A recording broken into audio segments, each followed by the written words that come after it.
morning 12th class. Today I will start my new topic from the chapter Change in Profit Sharing Ratio. In this lecture I will explain the second method, which is when revised values of assets and liabilities are not to be recorded. In previous lecture we have to revalued and reassess the liability through revaluation account. In this method we cannot make a revaluation account and we only pass a adjustment entry.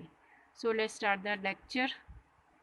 Okay, so in this method when revised value या change values of assets and liabilities are not to be recorded, इस method में आपको जो भी assets होंगी उनकी asset जो भी रीवैल्यू होगी या फिर जो भी लाइबिलिटीज़ रीअसेस होंगी उनकी वैल्यू में जो भी चेंजेस होंगे उन चेंजेस को आप एक रीवैल्यूएशन अकाउंट में डेबिट या क्रेडिट करके रिकॉर्ड नहीं करोगे। इस मेथड में यहाँ पे थोड़ा सा मेथड चेंज हो जाता है।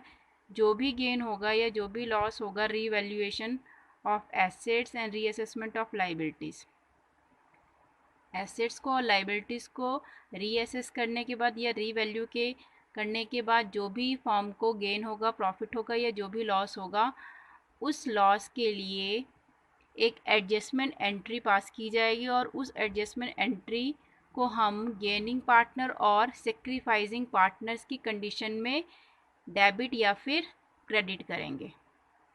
शॉर्ट में बता सकती हूँ कि यहाँ पे इस मेथड में आपको कोई भी रीवैल्यूएशन अकाउंट नहीं बनाना है। यहाँ पे सिंगल एक एडजस्टमेंट एंट्री, जनरल एंट्री और एडजस्टमेंट एंट्री में दोनों डिफरेंस होते हैं। आप जो 11th क्लास में पढ़ रहे थे वो क्या था, जनरल में जो एंट्रीज की जाती थी वो जनरल एंट्री थी, लेकिन जब आपको बोला जाता है एडजस्टमेंट एंट्री तो थोड़ा सा चेंज हो जाता है। तो इस मेथड में आपको कोई भी रीवैल्यूएशन अकाउंट नहीं बनाना है, आपको एक सिंगल एडजस्टमेंट एंट्री पास करनी है और उस एडजस्टमेंट एंट्री के थ्रू जो भी गेन होगा या जो भी लॉस होगा उसको पार्टनर्स को डिवाइड करना in their gaining ratio and sacrificing ratio. तो सबसे पहले क्या चीज़ होती है कि हमें इस वाले मेथड में आप जो रीवैल्यूएशन अकाउंट में जो भी प्रोसीजर फॉलो कर रहे थे उसमें आपको कोई भी सेक्रीफाइसिंग रेशियो या कोई भी गेनिंग रेशियो आपको कैलकुलेट नहीं करना पड़ता था। लेकिन जब आपको क्वेश्चन में मेंशन होगा कि आपको जो भी एसेट्स रीवैल्यू हुई हैं या जो भी लाइबिलिटीज़ रीअसेस हुई हैं उनको एक एडजस्टमेंट एंट्री के थ्रू एडजस्ट करना है, उस कंडीशन में आपको क्या कैलकुलेट करना है, सेक्रीफाइसिंग रेशियो और गेनिंग रेशियो। तो यहाँ पे थोड़ा सा चेंज हो जाता है इन कैलकुलेशन ऑफ रेशियोज।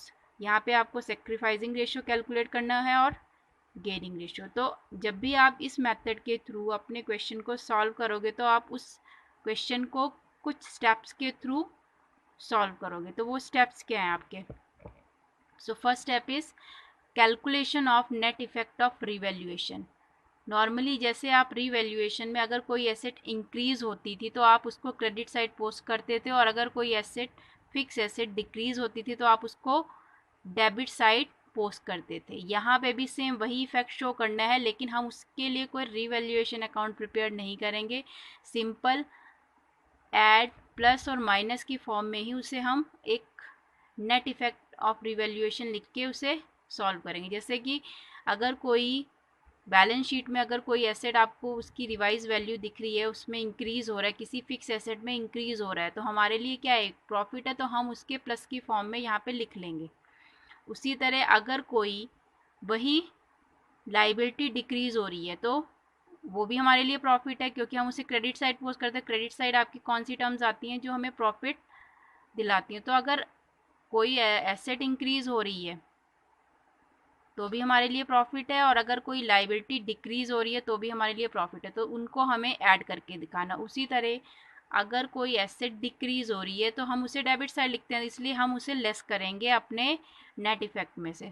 तो आपको क्या करके दिखाना है, उसे लेस करके दिखाना। उसी तरह अगर कोई लाइबिलिटी आपकी इंक्रीज हो रही है, अगर लाइबिलिटी इंक्रीज हो रही है तो हमारे लिए क्या एक तरीके का लॉस है, हमें पेमेंट करनी पड़ेगी और लाइबिलिटी की। तो वो हमारे लिए लॉस है, तो उसे जो भी लॉसेस होंगे उसको लेस करना है, जो भी प्रॉफिट्स होंगे, बस सिंपल सी टर्म्स हैं, जिन टर्म से या जिन एसेट से हमें प्रॉफिट हो रहा है उसे ऐड की फॉर्म में ऐड करके लिखना है, और जिन लाइबिलिटीज से या जिन एसेट से हमें लॉस हो रहा है उसे हमें माइनस करके लिखना है। तो अगर कोई एसेट डिक्रीज हो रही है तो हमारे लिए क्या है, लॉस है, तो हमें उसे क्या करना है, लेस करना है। उसी तरह अगर कोई लाइबिलिटी इंक्रीज हो रही है तो वो भी हमारे लिए लॉस है, तो उसे भी आप क्या करोगे, लेस करोगे। After that we have to calculate the total amount, और this is called net effect of revaluation. And second step is find the sacrificing ratio and gaining ratio of partner. Second step में आपको क्या calculation करनी है, sacrificing ratio और gaining ratio. Earlier मैंने आपको previous lecture में एक्सप्लेन किया था कि आपको सेक्रीफाइसिंग रेशियो और गेनिंग रेशियो कैसे कैलकुलेट करना है। सेम वही प्रोसीजर यहाँ पे आप फॉलो करोगे। प्रोसीजर क्या है, old ratio minus new ratio. तो जब भी old ratio minus new ratio करोगे तो आप क्या गेट करोगे, सेक्रीफाइसिंग रेशियो या फिर गेनिंग रेशियो। अगर आपकी माइनस में आ रही है टर्म देन गेनिंग रेशियो, अगर प्लस में आ रही है then sacrificing ratio. Then third step is calculate proportionate amount of net effect of revaluation. इस स्टेप में आपको जो भी नेट इफेक्ट की वैल्यू जो आपने फर्स्ट स्टेप में यहाँ पे कैलकुलेट करी है उसका जो भी बैलेंस होगा उसको यहाँ पे कैरी करना है, और उस अमाउंट को जो भी आपने गेनिंग रेशियो या सेक्रीफाइसिंग रेशियो कैलकुलेट किया है उस रेशियो से इनटू करना है फॉर गेनिंग पार्टनर। अगर गेनिंग पार्टनर का शेयर आप कैलकुलेट कर रहे हो तो जो भी उस नेट इफेक्ट की अमाउंट होगी उसको उस शेयर से क्या कर देना है, आपको इनटू कर देना है। देन सेक्रीफाइसिंग पार्टनर अगर होगा तो जो भी नेट इफेक्ट की या रिवैल्यूएशन का जो भी नेट इफेक्ट की अमाउंट होगी उसको आपको सेक्रीफाइसिंग रेशियो से क्या कर देना है, इनटू कर देना है। After that you have to pass an adjustment entry.